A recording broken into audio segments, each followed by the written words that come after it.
The German Shepherd didn't enter the kennel and slept in the snow. Owner looked inside and froze. They say you can't teach an old dog new tricks, but nobody warned me about old dogs teaching you the hardest lessons of life. Harold Morrison stood in his backyard at 11:47 p.m., arthritic hands trembling, not from December's bitter Montana cold, but from something far worse. Duke, his 8-year-old German Shepherd, lay curled in the snow beside the beautiful kennel Harold had built with his own weathered hands. For 3 straight nights, his faithful companion refused to enter the shelter. The old Marine's purple heart felt heavy in his chest as he watched Duke's breath form small clouds in the freezing air. Something had been eating at his dog for days now, and Harold couldn't shake the feeling that whatever Duke was protecting in that kennel would change everything. His neighbor's words echoed, "Maybe you're losing it, Hank." Tomorrow, his son Michael would arrive with those dreaded assisted living brochures, but tonight, standing in Martha's memory and Duke's stubborn loyalty, Harold knew one thing for certain. What he was about to discover inside that kennel would shake him to his very core. Leave a like and share your thoughts in the comments along with the city you're watching from now. Let's continue with the story. Summer 2023. Building the kennel. The memory hit Harold like a sucker punch as he stared at the doghouse. 6 months ago, under the warm Montana sun, he'd been a different man, still broken by Martha's death, but determined to honor her final wish. "That dog sees things we can't, Hank," Martha had whispered during her last days, her frail hand resting on Duke's massive head.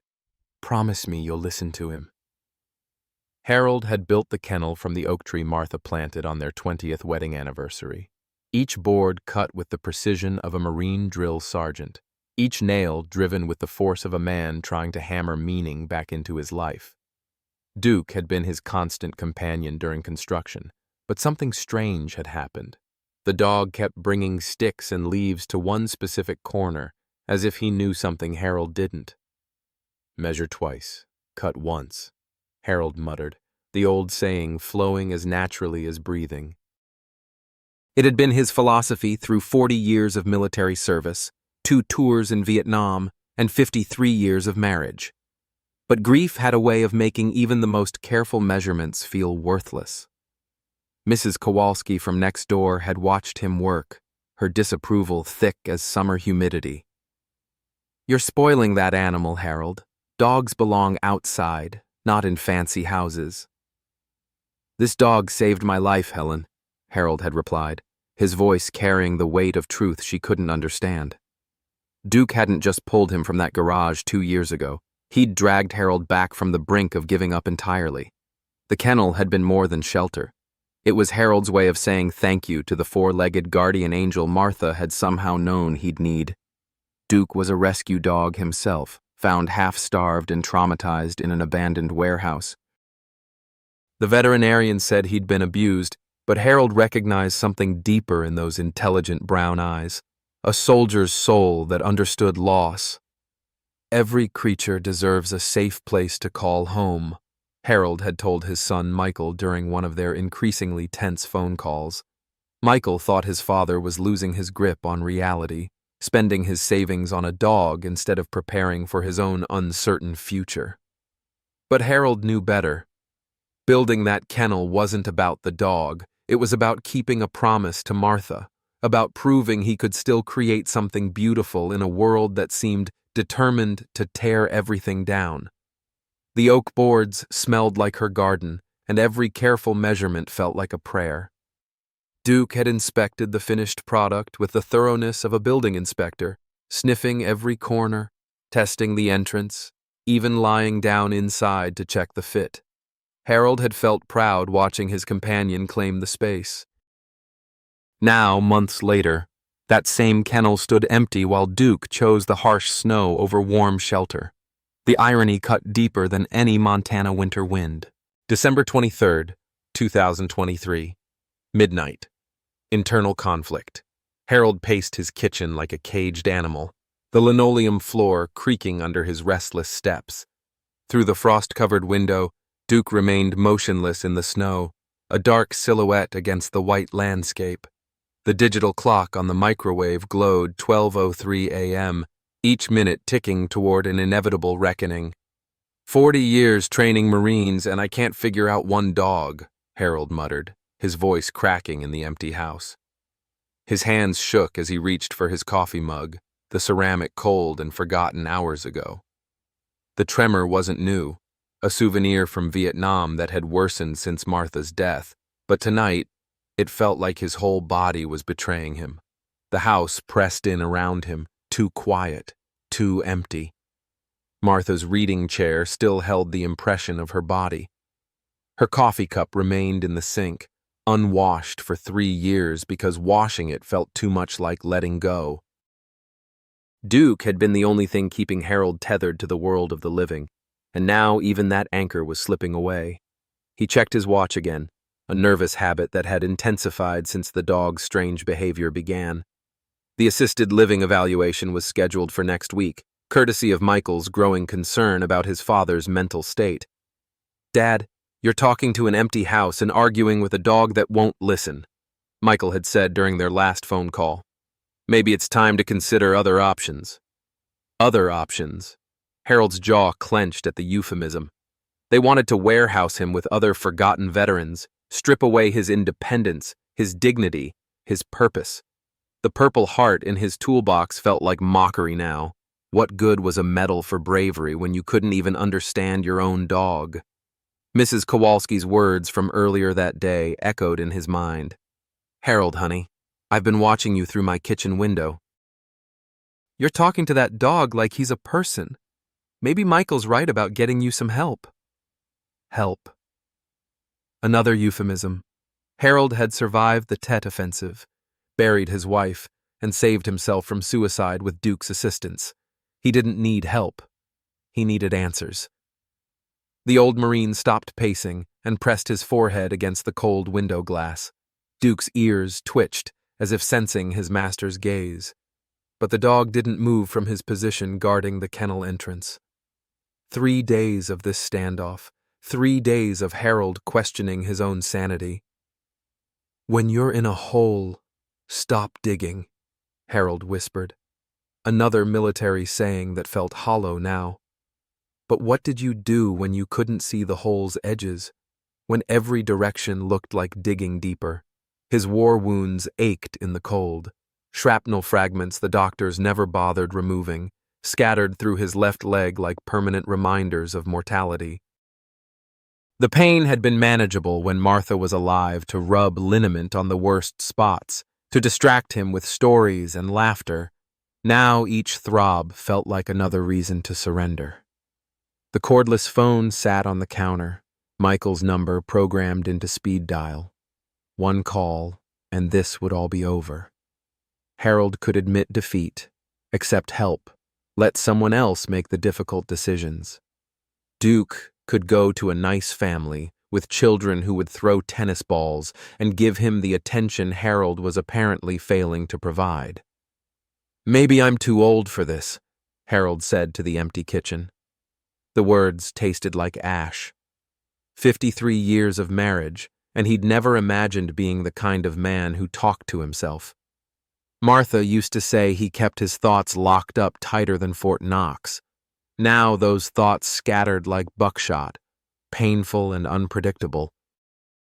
His reflection in the window showed a stranger, hollow-eyed, unshaven, wearing the same flannel shirt for 3 days running. When had he become this pathetic old man? When had caring for one dog become an insurmountable challenge? The Purple Heart called to him from the garage toolbox where he kept it hidden. "Valor in combat," the citation read. What a joke. Real valor would be admitting he couldn't handle this anymore, that Duke deserved better than a failing old fool who jumped at shadows and saw conspiracies in a dog's natural behavior. But admitting defeat felt like betraying Martha's final request. "Promise me you'll listen to him," she'd whispered. Harold had promised. But how do you listen to someone who won't speak? How do you understand a language you've never learned? The kitchen clock ticked toward 12:30 a.m. Christmas Eve morning, technically, Michael and the grandchildren would arrive in 18 hours, expecting holiday cheer and family traditions. Instead, they'd find Harold locked in a battle of wills with a dog that preferred freezing snow to comfortable shelter. "Semper Fi means never giving up," Harold said, invoking the Marine Corps motto that had carried him through boot camp, combat, and the darkest days after Martha's funeral.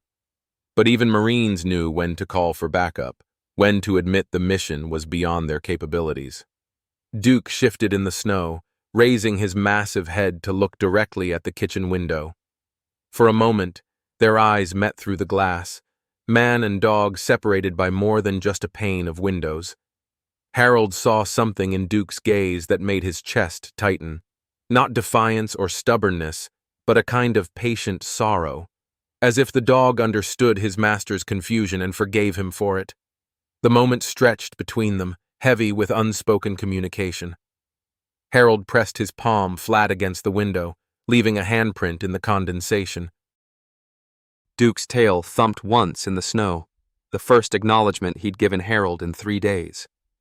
"What are you trying to tell me, boy?" Harold whispered. "What am I missing?" But Duke had already lowered his head back onto his paws, returning to his mysterious vigil. The kennel stood behind him like an accusation, beautiful and expensive and completely rejected. Harold had built it with his own hands, poured his grief and love into every board and nail, and his dog wanted nothing to do with it. The rational part of his mind, the part that had kept him alive through 2 tours of duty, suggested simple explanations. Maybe the kennel smelled wrong. Maybe Duke was sick. Maybe old dogs, like old men, got set in their ways and resisted change. But Harold's gut, trained by decades of combat and marriage to trust instincts over logic, whispered that something deeper was happening. Duke wasn't just avoiding the kennel. He was protecting it. From what, Harold couldn't imagine, but the dog's posture, his unwavering focus, his gentle but firm rejection of Harold's attempts to investigate all pointed to one conclusion. Duke was standing guard. The question that would keep Harold awake until dawn was simple and terrifying. What was Duke guarding against? March 15th, 2021. The day Duke saved Harold. The memory always came back in fragments, like shrapnel working its way to the surface. Harold closed his eyes and let it wash over him, the day that changed everything. The day Duke proved Martha's final gift was more than just a dog. 3 months after Martha's funeral, Harold had reached his breaking point. The house felt like a mausoleum, every room echoing with her absence. Her coffee cup still sat unwashed in the sink. Her pillow still held the faint scent of her lavender shampoo. The silence pressed against his eardrums until he thought he might go mad. Duke had been with them only 2 weeks then, a recent adoption from the county shelter. Martha had insisted, even as the cancer ravaged her body. "Promise me, Hank," she'd wheezed through the oxygen mask. "That dog needs us, and you're going to need him." Harold hadn't understood then. Duke was just another mouth to feed, another responsibility when he could barely manage his own grief. The German shepherd was traumatized, skittish, refusing to eat for days at a time. The veterinarian said he'd been abused, probably used for fighting before someone dumped him at the shelter. His ears were scarred, his ribs showed through patchy fur, and he flinched whenever Harold raised his hand too quickly. "We're a pair, aren't we, boy?" Harold had muttered that March morning, staring at his reflection in the bathroom mirror. "2 broken-down soldiers nobody wants." The plan had formed slowly, like ice building on a windshield. Harold's service pistol sat in the bedroom safe, but that felt too violent, too messy for whoever would eventually find him. Carbon monoxide was cleaner, quieter. A gentleman's exit, Martha would have called it, though she would have hated the decision itself. Harold had waited until Duke was sleeping in the laundry room, the only place the traumatized dog felt safe. No need to traumatize him further. The garage was cold that March morning, frost still clinging to the concrete floor. Harold's breath made small clouds as he sat in Martha's old Honda Civic, the car she'd driven to chemotherapy appointments, grocery shopping, and her final trip to the hospital. The engine turned over on the first try. Martha had always been good about maintenance, even when she was too sick to drive. Harold closed his eyes and tried to picture her face, but grief had a way of stealing even precious memories. Instead, he heard the engine's steady purr, felt the exhaust fumes beginning to build in the enclosed space. "Forgive me, Martha," he whispered. "I just can't do this without you." He must have dozed off, because the next thing Harold remembered was Duke's massive body slamming against the garage door. The sound jolted him awake, a thunderous crash that seemed impossible for the thin metal to withstand. Harold's head felt thick, his thoughts sluggish from the carbon monoxide, but he could hear Duke's frantic barking and the shriek of metal being torn apart. The dog had somehow forced his way through the garage door's bottom panel. The aluminum bent and twisted around his powerful frame. Blood streaked his muzzle where he'd torn through the metal, but Duke didn't hesitate. He lunged into the car through the open driver's side window, his teeth clamping down on Harold's jacket sleeve with desperate strength. "No, boy," Harold tried to say, but his voice came out as a whisper. "Let me go. Let me be with her." Duke ignored him completely. The dog's weight nearly toppled Harold from the driver's seat as he dragged his master toward the garage door opening. Harold was too weak to resist, too confused to understand what was happening. The cold March air hit his face like a slap, clearing some of the fog from his brain. Neighbors were running toward them, Mrs. Kowalski in her bathrobe, Mr. Patterson from across the street still holding his morning coffee. Someone was shouting about calling 911. Duke never loosened his grip on Harold's jacket, dragging him further from the garage, further from Martha's car and the deadly exhaust fumes. The paramedics arrived within minutes, their voices sharp and professional as they administered oxygen and checked Harold's vital signs. "Sir, can you hear me? Sir, what's your name?" Harold wanted to tell them it didn't matter, that he didn't want to be saved, but Duke sat pressed against his side, those intelligent brown eyes fixed on his face with unwavering intensity. "That dog saved your life," the lead paramedic said as they loaded Harold into the ambulance. Another 10 minutes in there, and we wouldn't be having this conversation. At the hospital, Harold faced a parade of doctors, psychiatrists, and social workers. They asked the right questions, used the appropriate clinical language, and documented everything for their reports. Harold answered mechanically, giving them what they needed to hear. No, he didn't have an active plan to hurt himself. Yes, he understood the seriousness of what had happened. Yes, he would consider counseling. The lies came easily. 40 years in the Marine Corps had taught him how to tell people what they wanted to hear while keeping his real thoughts locked away. But Duke, somehow, wasn't fooled. The dog refused to leave Harold's hospital bedside, despite repeated attempts by staff to remove him. He'd been officially registered as an emotional support animal during Martha's illness, which gave him certain access rights, but Duke's behavior went beyond normal support animal protocols. He watched Harold with the intensity of a guard dog, alert to every shift in mood, every sign of distress. Michael arrived on the second day, his face drawn with worry and barely concealed anger. "Dad, we need to talk about getting you some help. Real help. This can't happen again." "It won't," Harold assured him, but his son's skepticism was justified. Harold was already planning his next attempt, something Duke couldn't interfere with. The dog was smart, but he couldn't be everywhere at once. But Duke seemed to sense Harold's thoughts. The dog positioned himself between Harold and every potential means of self-harm: bathroom razors, electrical cords, even the window that opened onto the hospital's third-floor parking lot. It was as if Duke understood not just Harold's current mental state, but his capacity for deception. The psychiatrist, Dr. Reynolds, was a kindly woman in her 50s who spoke in gentle tones about grief counseling and medication options. "Mr. Morrison, depression after the loss of a spouse is completely normal. But acting on those feelings, that's when we need to intervene. Harold nodded politely and signed the appropriate papers, but his real attention was on Duke. The dog hadn't eaten since the garage incident, hadn't slept, hadn't left Harold's side except for necessary bathroom breaks. His devotion was absolute and inexplicable. "That's quite a dog you have there," Dr. Reynolds observed during their final session. "He seems very attached to you."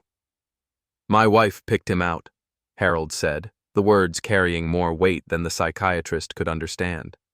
"She said he needed us."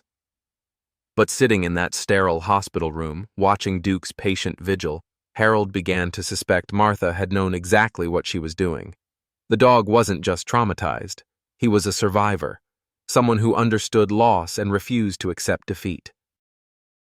Duke had fought his way out of whatever hell had scarred him, and now he was fighting for Harold with the same desperate determination.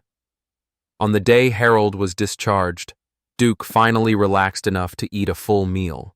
He'd lost weight during the hospital stay, his ribs showing more prominently through his thick coat, but his eyes never lost their watchful intensity.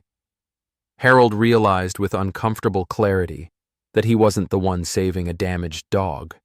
Duke was saving a damaged man. "Marines don't quit," Harold whispered to Duke as they walked into their empty house together. It was the first time he'd said those words and meant them since Martha's death. Duke's tail wagged once, a small acknowledgement that seemed to say, "I know. That's why I'm here." That night, for the first time in months, Harold slept through until morning.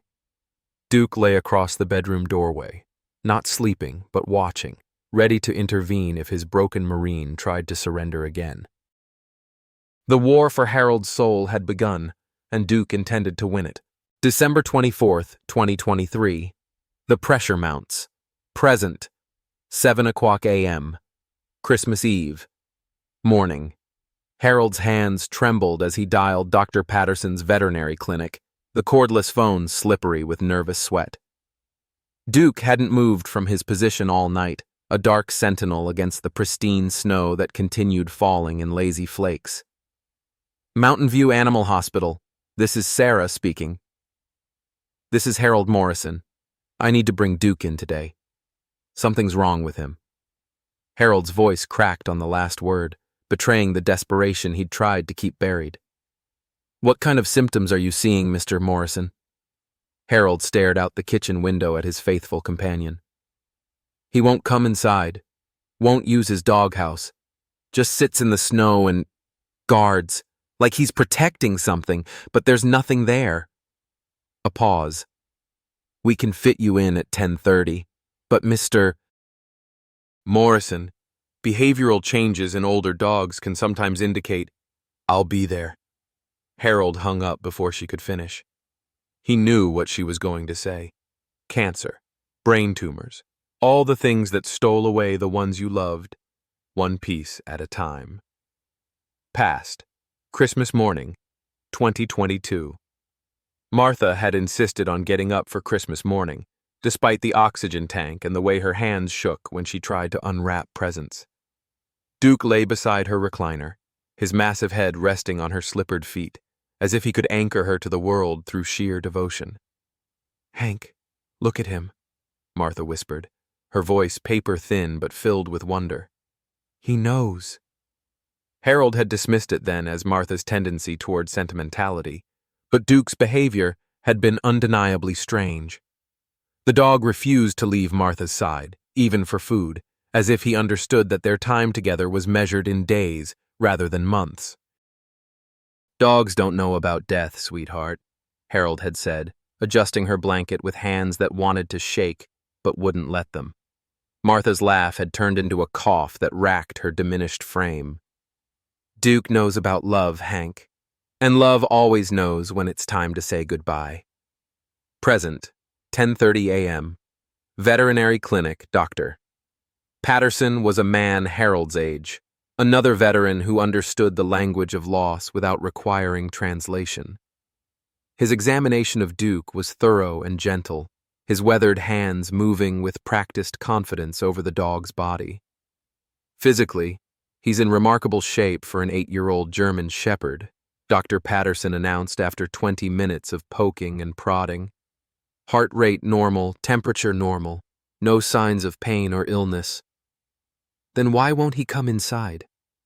Harold's frustration leaked through his carefully maintained composure.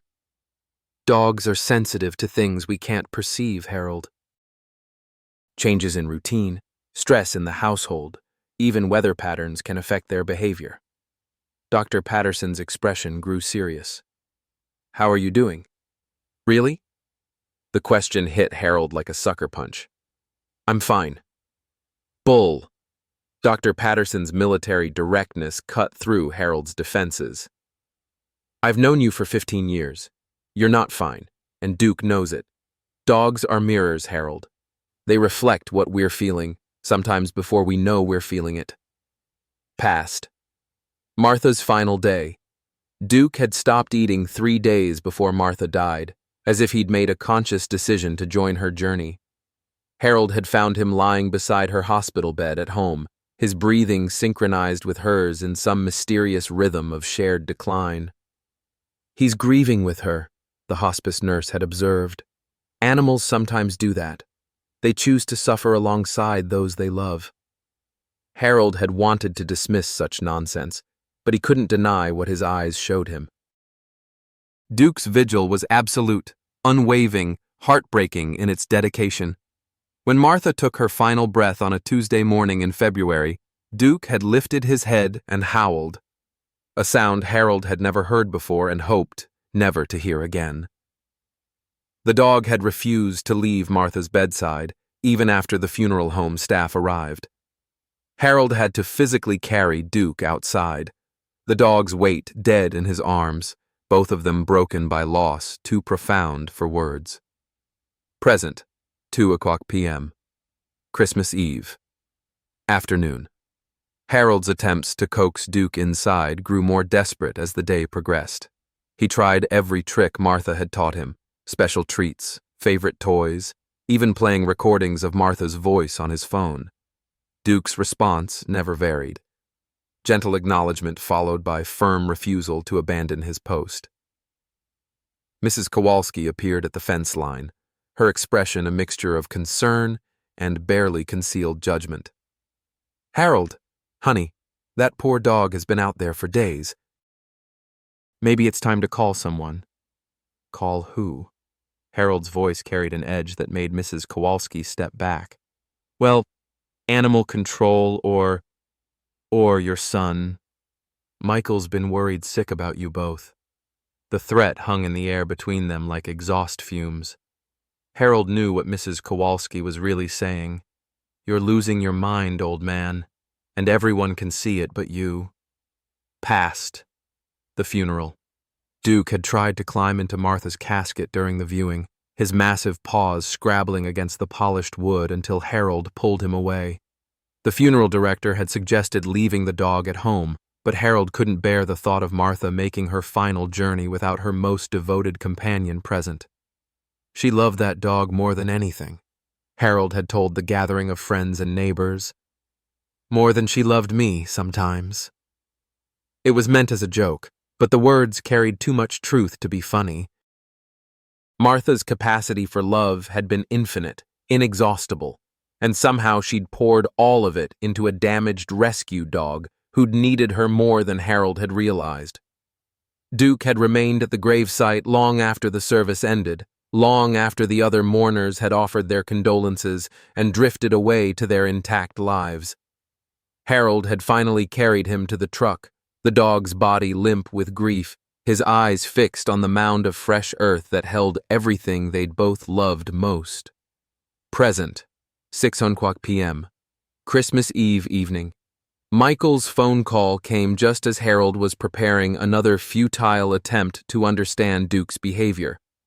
His son's voice carried the weight of decisions already made, conversations already had with doctors and lawyers and people who knew what was best for stubborn old men. Dad, I've been talking to Dr. Reynolds. She thinks it might be time to consider more structured support. Structured support. Harold tasted the euphemism like sour milk. You mean a nursing home? An assisted living facility. There's a beautiful place in Billings that specializes in veterans. They allow pets, Dad. Duke could come with you. Harold stared out at Duke, still maintaining his inexplicable vigil in the gathering darkness. Christmas lights twinkled on neighboring houses, normal families preparing for normal celebrations, while Harold's world crumbled around him like poorly mixed concrete. I'm not leaving this house, Michael. Dad, you can't take care of yourself, let alone a dog that's clearly exhibiting behavioral problems. Mrs. Kowalski called me. She's worried about you both. The betrayal cut deeper than Harold expected. Mrs. Kowalski had been Martha's friend, had brought casseroles after the funeral, had checked on Harold during his darkest days. Now she was reporting his failures to his son like some kind of neighborhood watch program for the mentally incompetent. Over my dead body, Harold said, the words carrying more weight than Michael could understand. That's exactly what I'm afraid of. Michael's voice softened with genuine concern. Dad, I love you, but I can't watch you destroy yourself over a dog that won't even come inside. Harold hung up without responding. Outside, Duke raised his massive head as if he'd heard every word of the conversation through the walls. For a moment, their eyes met across the expanse of snow and time and accumulated loss. Past 2 weeks. After the funeral. Harold had seriously considered giving Duke to a younger family, someone who could provide the energy and attention a traumatized rescue dog required. He'd even called the shelter to discuss options. But when Duke overheard the conversation, the dog's reaction had been devastating. Duke had pressed himself into the corner of the laundry room, his body trembling with the kind of terror Harold recognized from his own war nightmares. The dog's eyes held a betrayal so profound it made Harold's chest ache. I'm not giving you away, boy, Harold had whispered, kneeling beside the terrified animal. We're both broken, but we're broken together. Duke had crawled into Harold's lap then, all 90 pounds of damaged German shepherd seeking comfort from an equally damaged Marine. They'd held each other in that laundry room for hours, two survivors clinging to the only stability they had left. Present, 11:00 p.m. Christmas Eve. Now, watching Duke maintain his mysterious vigil while Christmas Eve slipped toward Christmas morning, Harold felt that same desperate need for connection. Tomorrow, Michael and the grandchildren would arrive expecting holiday cheer and family traditions. Instead, they'd find evidence of Harold's declining competence, more ammunition for their campaign to relocate him to supervised care. The ticking clock of his independence had never sounded louder. The Discovery. December 24th, 2023, 10:00 p.m. Harold's plan formed with the precision of a military operation. Duke's weakness had always been food, specifically the expensive ribeye steaks Harold saved for special occasions. Christmas Eve qualified as special, even if it might be their last Christmas together in this house. The steak sizzled in the cast-iron skillet Martha had seasoned with 40 years of family meals. Duke's ears perked up from his position in the snow, his nose twitching at the familiar aroma that drifted through the kitchen window. Harold cut the meat into precise cubes, each piece a calculated bribe in his campaign to solve the mystery that was destroying his sanity. "Come on, boy," Harold called from the back door, shaking the bowl of steak pieces. "Look what I've got for you." Duke's internal struggle was visible even from a distance. His tail wagged with genuine excitement, his mouth practically drooling at the scent of his favorite treat. But when Harold stepped toward the kennel, Duke immediately positioned himself between his master and the structure, that familiar warning growl rumbling deep in his chest. "I'm not going near your precious kennel," Harold lied, keeping his voice light and casual.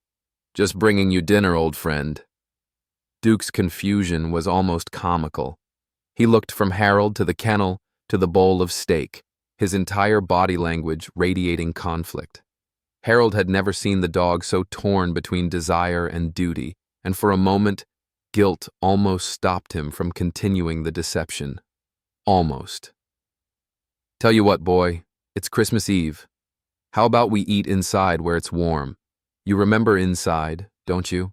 That place with the fireplace and the soft carpet? Harold walked backward toward the house, shaking the bowl enticingly. Duke took one step forward, then stopped, looking back at the kennel with something that looked almost like anguish. The internal battle lasted nearly 5 minutes. 5 minutes of Harold watching his faithful companion struggle between loyalty and hunger, between protecting whatever secret lay hidden in that doghouse and following his master. Finally, instinct won. Duke's empty stomach overcame his sense of duty, and he trotted toward the house with obvious reluctance, looking back at the kennel every few steps, as if expecting it to disappear in his absence. Harold led Duke through the kitchen to the far corner, where he placed the bowl on the floor. The dog fell on the steak with desperate hunger, and Harold realized with a stab of guilt that Duke hadn't been eating properly during his 3-day vigil. While Duke was distracted, Harold grabbed his heavy coat and slipped out the back door. The betrayal felt like acid in his stomach. Duke's trust was absolute, and Harold was exploiting it like some kind of con artist. But 40 years of military service had taught him that sometimes you had to make hard choices for the greater good, even when those choices left scars on your soul. The kennel loomed before him in the darkness, its carefully crafted entrance gaping like a mouth. Harold's hands shook as he dropped to his knees in the snow, the cold soaking through his pants immediately. Behind him, he could hear Duke's frantic barking as the dog realized he'd been tricked. "I'm sorry, boy," Harold whispered, then crawled forward to peer into the kennel's interior. At first, the darkness was impenetrable. Harold fumbled for his phone's flashlight, the LED beam cutting through the shadows to reveal nothing. Empty space. Clean blankets he'd placed there months ago, undisturbed and waiting for an occupant who never came. Confusion washed over Harold like cold water. What was Duke protecting? What was so important that he'd endure freezing temperatures and his master's disappointment to guard it? Then Harold saw movement in the far corner. The mother raccoon was smaller than he'd expected, her dark eyes reflecting the phone's light with alert intelligence rather than fear. She didn't flee from Harold's presence, didn't bare her teeth or hiss threats. Instead, she seemed to regard him with a kind of patient dignity, as if she'd been expecting this meeting. Harold's breath caught in his throat as he saw what lay beneath her protective body. 4 tiny raccoon kits, their eyes still closed, pressed against their mother's warm belly. The smallest one barely moved, its breathing shallow and labored.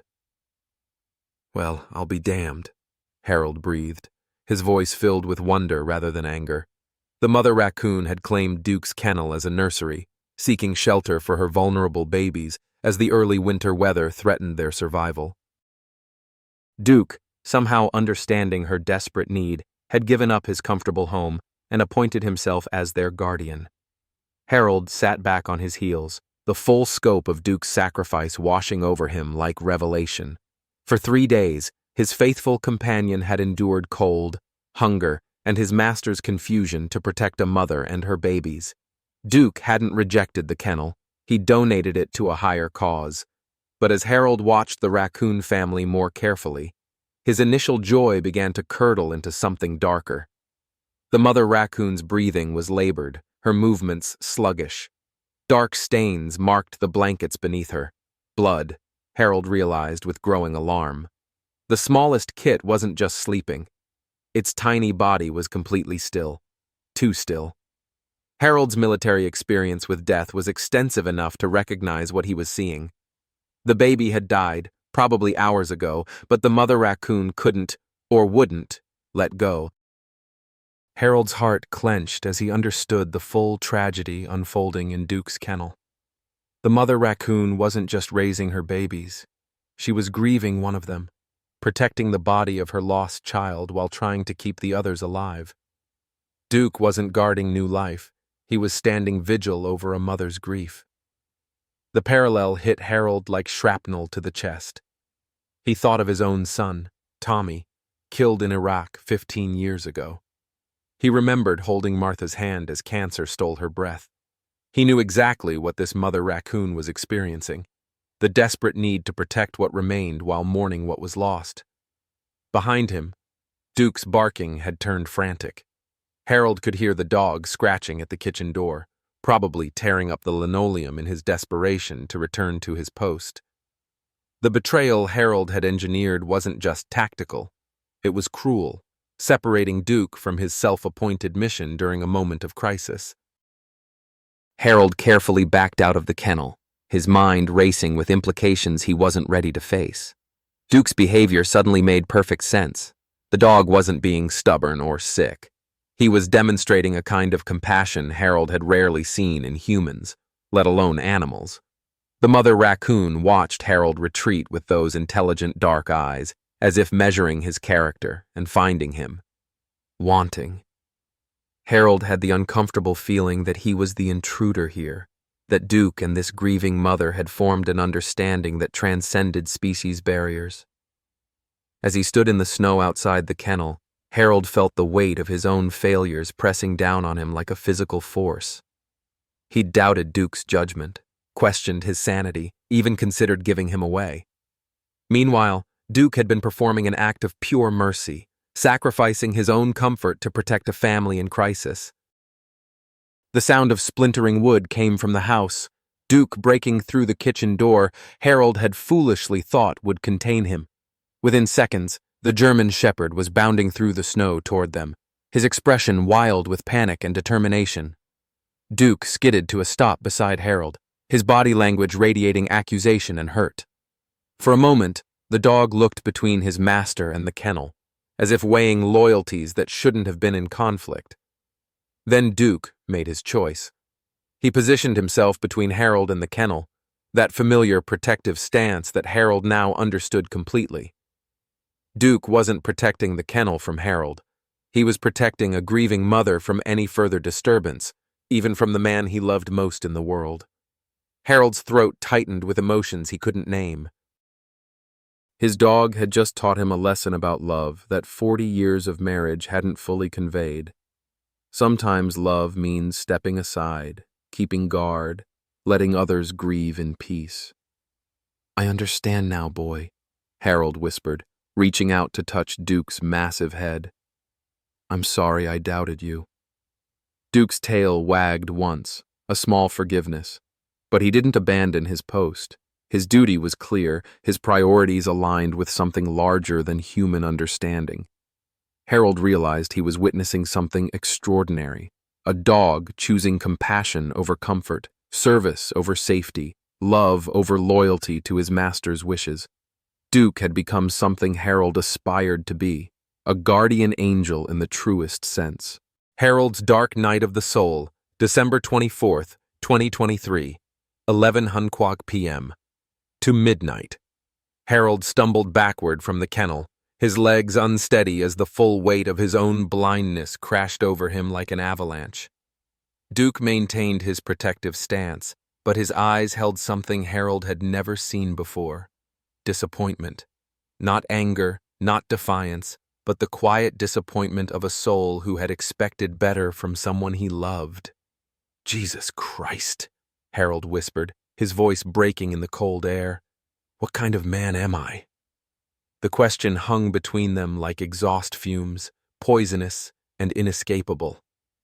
Harold's hands shook as he stared at Duke, seeing clearly for the first time in 3 days.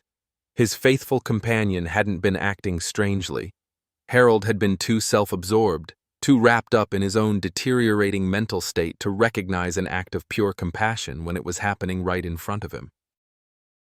The psychological descent began slowly, like ice forming on a windshield. Harold backed away from Duke and the kennel, each step carrying him deeper into a territory he'd spent 3 years trying to avoid, the landscape of his own failures. "I've been the monster here," Harold said aloud, his words creating small clouds in the frigid air. "Not you, boy. Me." Duke's ears drooped at the anguish in his master's voice, but he didn't abandon his post. Even now, even as Harold's world crumbled around him, Duke's first priority remained the grieving raccoon mother and her surviving babies. The loyalty Harold had always taken for granted was revealing itself as something far more complex, a moral compass that sometimes pointed away from Harold himself. The realization opened floodgates Harold had welded shut since Martha's death. Memory after memory cascaded through his consciousness, each one a fresh indictment of his character. He thought of Tommy, his son, bleeding out in a Humvee in Iraq, while Harold sat safely at home, too proud to call and tell the boy he loved him. He thought of Martha, dying alone in a hospital bed while Harold argued with insurance companies in the hallway, too busy being practical to hold her hand during her final moments. "I destroy everything I touch," Harold said, the words cutting through the night air like shrapnel. Everything and everyone. The memories came faster now, a psychological avalanche that buried him in accumulated guilt. Vietnam rushed back with vivid clarity, the faces of his squad members who didn't make it home, kids barely old enough to shave who died because Harold made the wrong tactical decision in the heat of battle. He'd carried their deaths for 55 years, but standing in the snow outside Duke's kennel, those faces seemed more real than the present moment. Private Jenkins, 19 years old, who'd stepped on a mine because Harold sent him point instead of taking the dangerous position himself. Corporal Martinez, 22, who'd bled out in Harold's arms while asking for his mother. Sergeant O'Brien, 25, married with twin daughters, who'd died covering Harold's retreat from an ambush Harold should have seen coming. "I was supposed to bring them home," Harold said, his voice rising toward hysteria. "I was their sergeant. It was my job to keep them safe." Duke turned at the sound of escalating distress, torn between his duty to the raccoon family and his love for Harold. The dog's confusion was evident. He'd never seen his master like this, never witnessed the complete breakdown Harold had fought so hard to prevent. The guilt spread like cancer through Harold's consciousness. Martha's death replayed in excruciating detail. He'd been arguing with a doctor about treatment options while she slipped away, too focused on being her advocate to simply be her husband in those final moments. The last words she'd heard from him weren't, "I love you," but, "We need to discuss the billing discrepancy on her chart." "She died thinking I cared more about money than her," Harold sobbed, dropping to his knees in the snow. "She died alone because I was too busy being right to be present." The snow soaked through his pants, but Harold didn't feel the cold. He was drowning in a different kind of numbness, the kind that came from finally acknowledging truths too painful to face.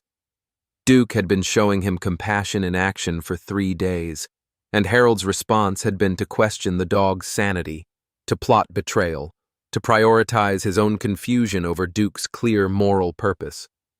Physical pain joined the psychological torment as Harold's war wounds flared in the cold.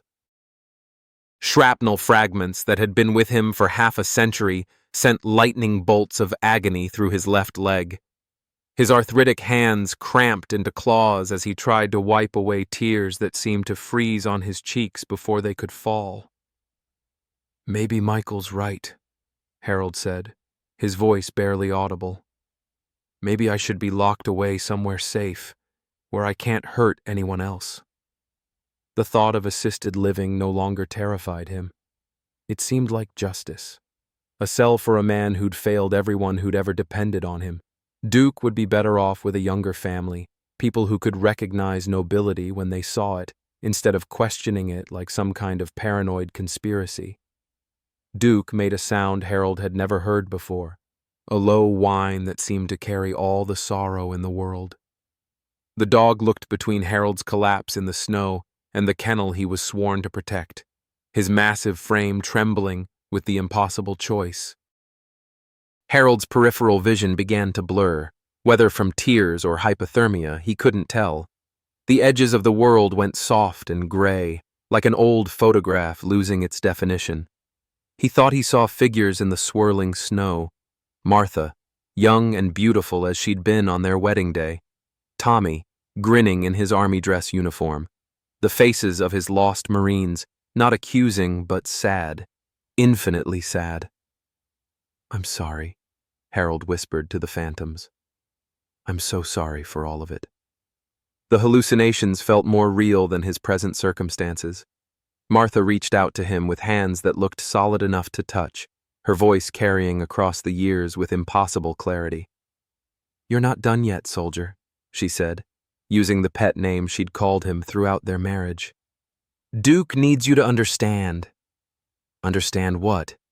Harold asked the vision, his voice slurring with cold and despair. Love isn't about you, Hank. It never was. The words hit him like a physical blow. Harold had spent 3 years mourning his own loss, processing his own grief, wallowing in his own guilt. He'd measured every relationship, with Martha, with Tommy, with his fallen Marines, by how their deaths affected him, not by how his love could serve them. Duke had been trying to show him a different way. The dog's vigil wasn't about Duke's needs or comfort. It was about service to creatures who needed protection. Duke had chosen to suffer so others wouldn't have to suffer alone.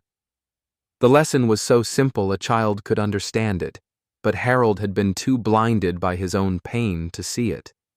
I've been selfish, Harold said to Martha's fading image. Even my grief has been selfish. The vision smiled with infinite compassion. Now you're learning. Harold's body was shutting down from the cold, but his mind achieved a clarity that had eluded him for years. Duke's loyalty wasn't about Harold at all. It was about Duke's own moral code, his instinctive understanding that love meant protection, that strength meant service to the vulnerable. The German Shepherd had made his choice. Despite Harold's breakdown, despite the anguish in his master's voice, Duke remained at his post. The grieving raccoon mother and her babies needed a guardian more than Harold needed comfort, and Duke had the moral courage to prioritize greater need over personal attachment. Harold tried to stand, but his legs wouldn't support him. The snow around him was stained with blood from where he'd knelt on sharp ice, but he felt no pain. Everything was becoming distant, academic, like watching someone else's life from a great height. Duke, he called weakly, but the dog didn't turn. Duke had made his choice between competing loyalties, and Harold wasn't the winner. For the first time in 3 years, Harold felt a stab of pride that had nothing to do with himself. His dog was a better man than he'd ever been. The thought should have been devastating, but instead, it brought an unexpected peace.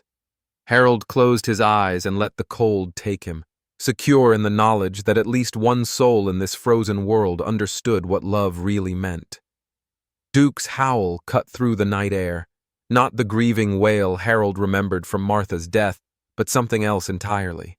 A call for help, urgent and desperate. Harold's eyes fluttered open to find Duke standing over him, no longer torn between duties. The dog had made a new choice, and this time, Harold was the one being protected. The Deeper Truth. December 25th, 2023, 12:01 a.m. Christmas Day. Duke's warmth pressed against Harold's chest, the dog's massive body creating a barrier between his master and the killing cold.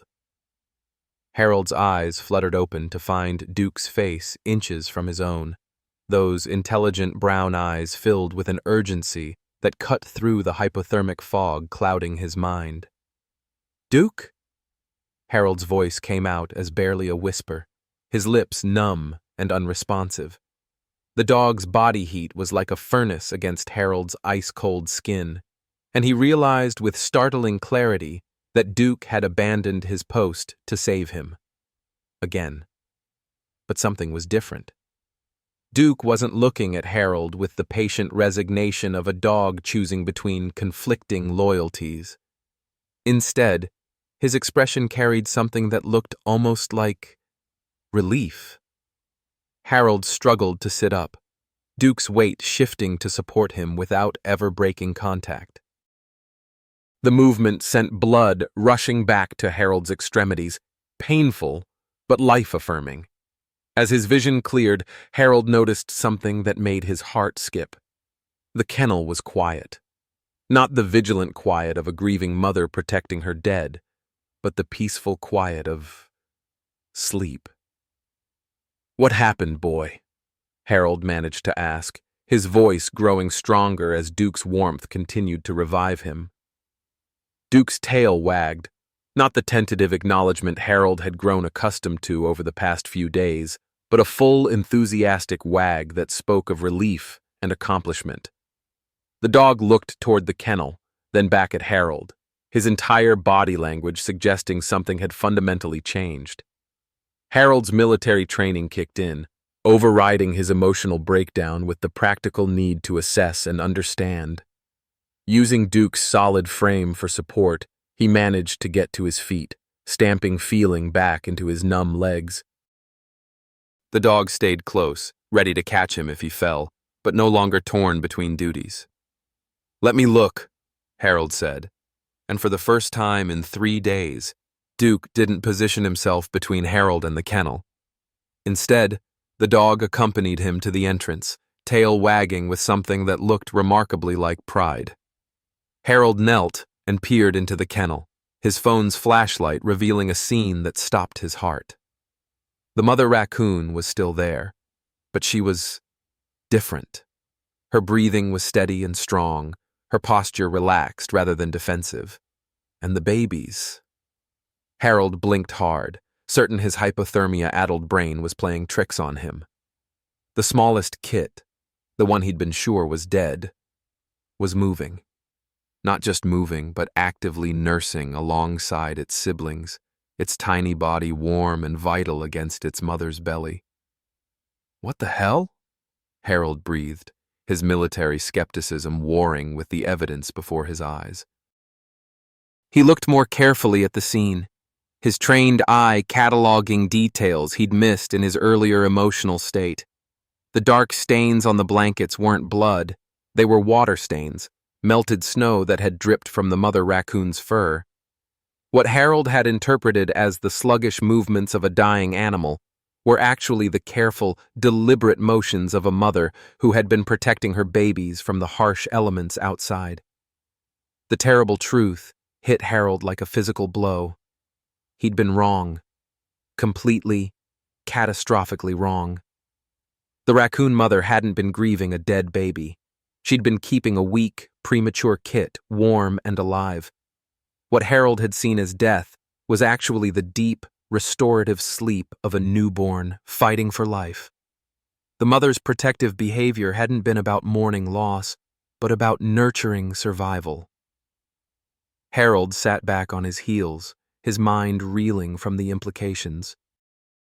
His own guilt and grief had colored everything he'd observed, projecting his own experience of loss onto a situation that was actually about hope and healing.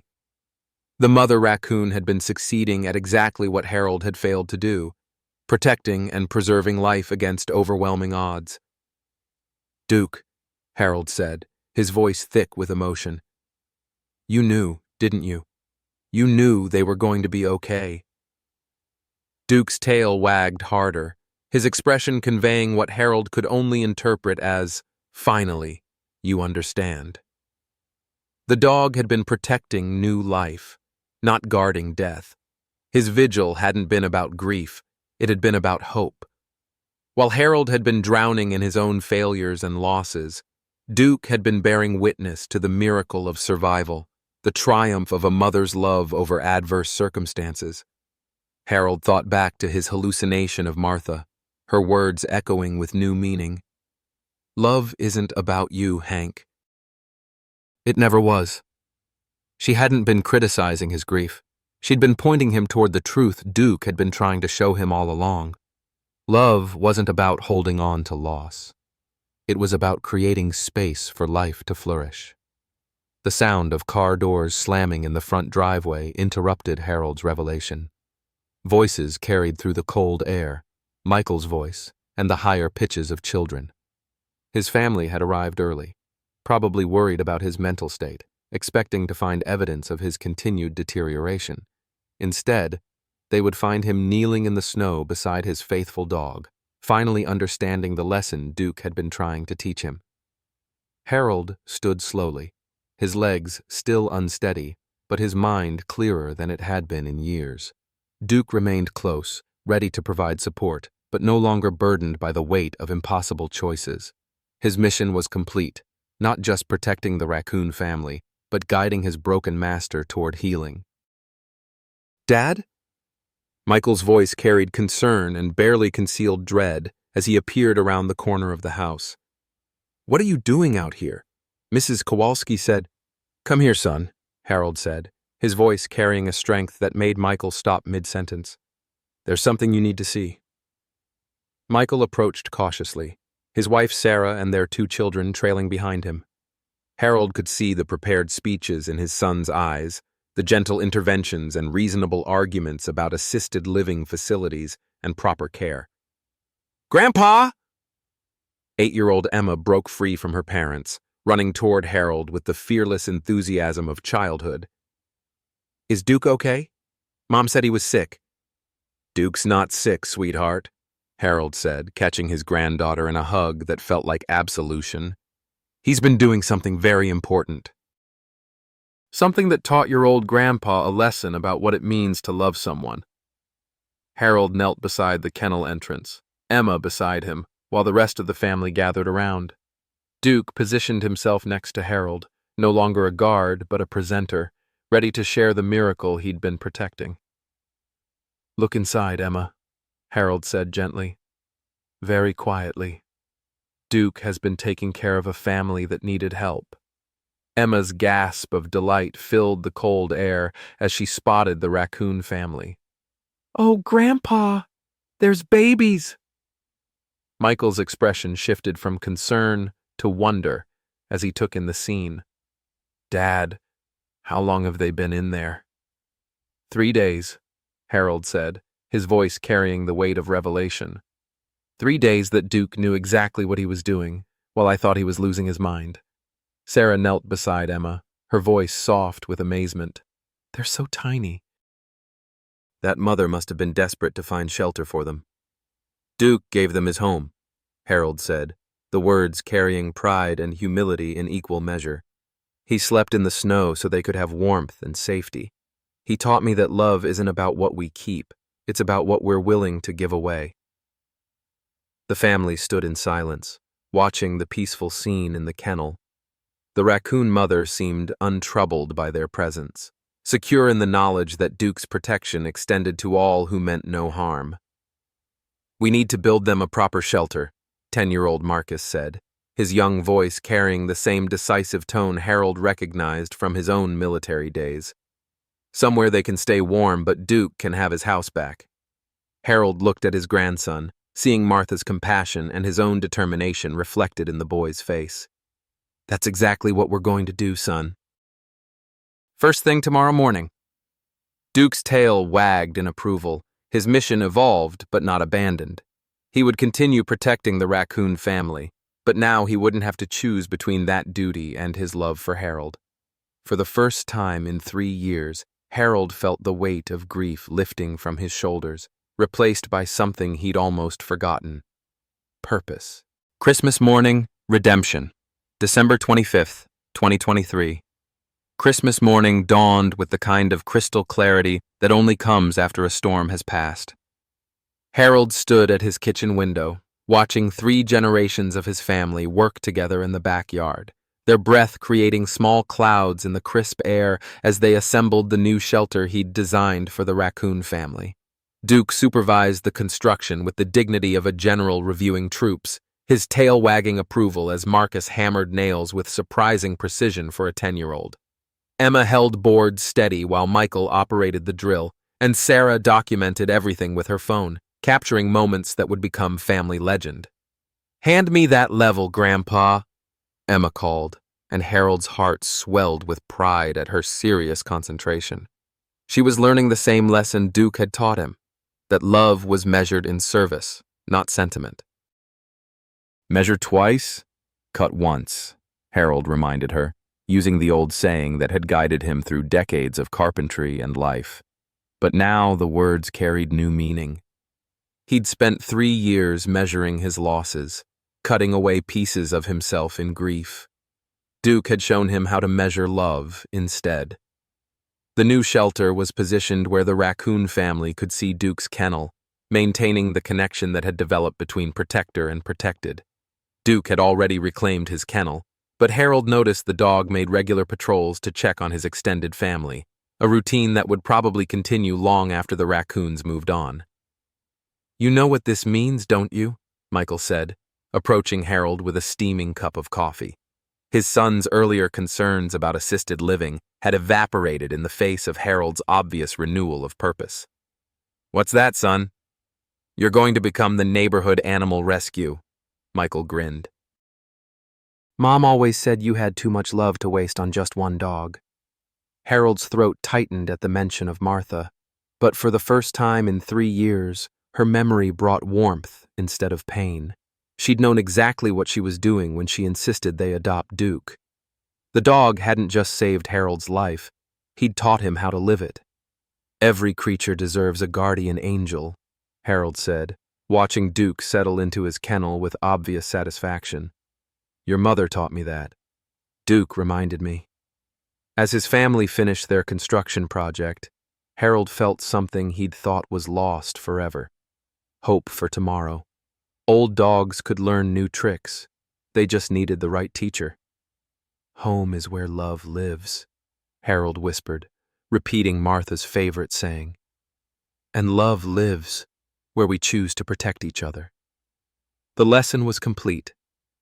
The healing had begun. Fellow Americans, if you're like Harold, you know that life after 55 isn't just about retirement plans.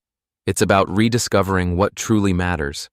Maybe you've lost a spouse, watched children move away, or felt like your purpose dried up with your last paycheck. Harold thought his faithful companion Duke was losing his mind, when really Duke was teaching him the most important lesson of his life. Love isn't about what we keep, it's about what we give away. How many times have we missed the miracles right in front of us because we were too busy mourning what we'd lost? Duke slept in freezing snow to protect a mother raccoon and her babies, showing Harold that even in our golden years, we can still be someone's guardian angel. This Christmas story reminds us that it's never too late to find new purpose, to serve others, to let love guide our decisions instead of fear or loneliness. Your life experience, your wisdom, your capacity for compassion, these aren't fading assets. They're your greatest gifts to the world. Like Duke, you have the power to choose protection over comfort, service over self-pity. Tell us in the comments, what small act of kindness could you perform today? Have you ever had a Duke moment where an animal taught you about love? Share your story below. We'd love to hear how you found purpose in unexpected places.